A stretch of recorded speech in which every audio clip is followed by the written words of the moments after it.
Djokovic has been deported. His second appeal has been rejected by the Australian government. His visa cancelled. Second time it's happened.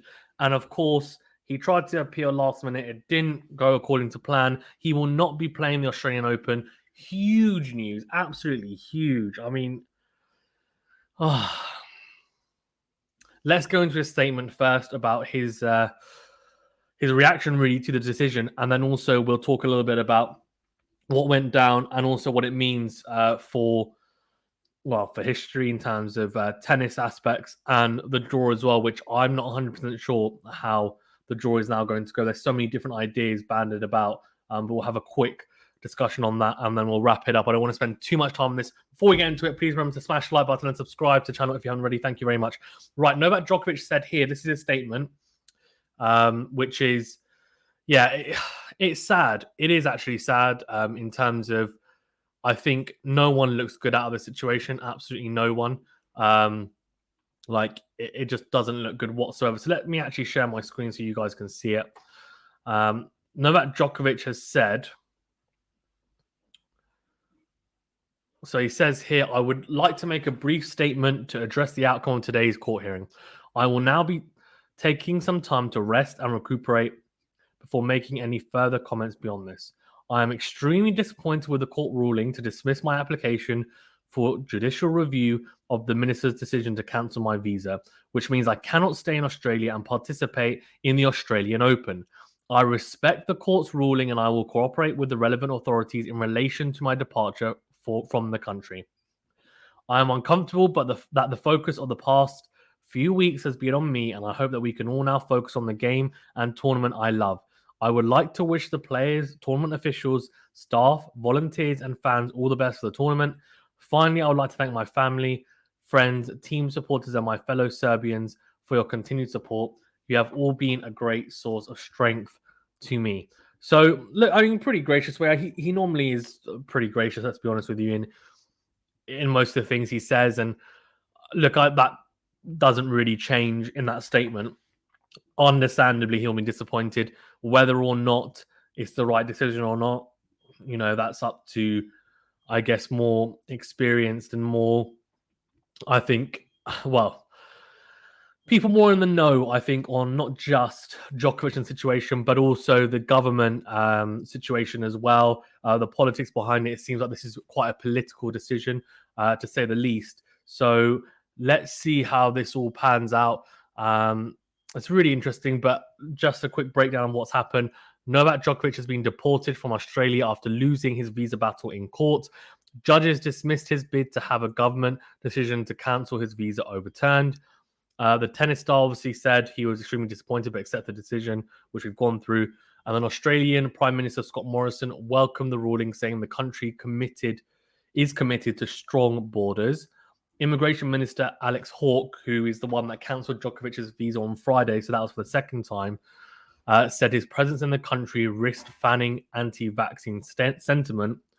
And Djokovic has not been vaccinated against COVID-19, which is a requirement of foreigners entering the country, which is the general rule.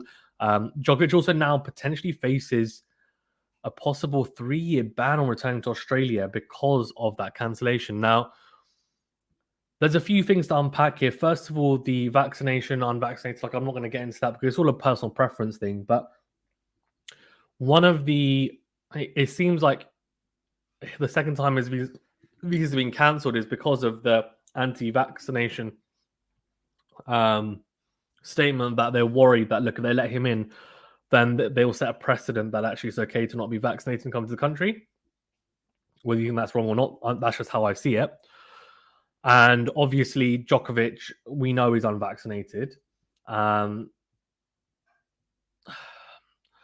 It's a very, very, very messy situation. Everyone looks bad, to be honest with you, because Djokovic, obviously breaking the self-isolation in Serbia, etc., and pictures coming out, admitting wrongdoing there as well. It's not good. Also, then Scott Morrison and Alex Hawke as well. It just doesn't look great, the fact that he was given the exemption in the first place, and then now it's like, hold on, no, it's not good enough. And the Australian Open and Craig Tiley and the PM and the immigration minister, they all look like they have a bit of egg on their face, unfortunately. So I don't know the complete politics around the whole situation, but from what I can gather and what I know, it just seems a complete mess, honestly. From a tennis point of view, it's a huge shame. Let's just put everything aside. Your opinions on whether you think, it was the right decision or not, whether, he should have been deported or not. Let's just look at it from a purely tennis point of view and standpoint. You guys, anyone who has been with the channel for a large period of time will know that I'm a Rafa supporter, but I'm first and foremost a tennis supporter. And all I want to see is the best players in these tournaments, in these Grand Slams. He is the best player in the world at the moment, Novak Djokovic. And he also is the best player ever at the Australian Open, and his record suggests that. So it's a huge, huge shame. Himself and Nadal obviously looking to break the record and go for their 21st slam. Djokovic looking for his 10th Australian Open as well. He won't have a chance to do either. In terms of what it means, obviously it opens up the draw massively. It really does. I mean, I can't stress enough how now that part of the draw is opened up a huge amount. Who replaces him? I'm actually going to have a quick look and see on the order of play, because he was supposed to play yesterday. So interesting, very interesting. So it is. It's a lucky loser has taken his spot. Caruso, the Italian, will play Kekmanovic. So that has opened up that part of the draw hugely, absolutely hugely. Anyone in that part of the draw will be thinking, well, thank you very much. We'll take that. Yeah, just crazy. Absolutely crazy, to be honest with you. And it's not a surprise, is it?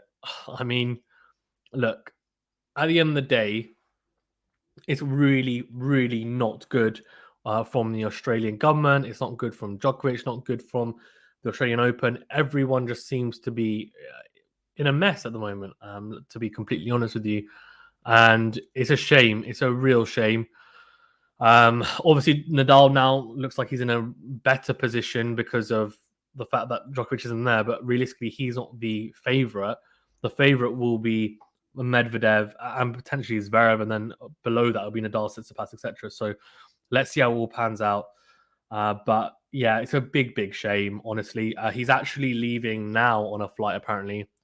So it's just left. It's Emirates flight from Melbourne. Federal agents escorted him and his team from the business lounge to the gate. So yeah,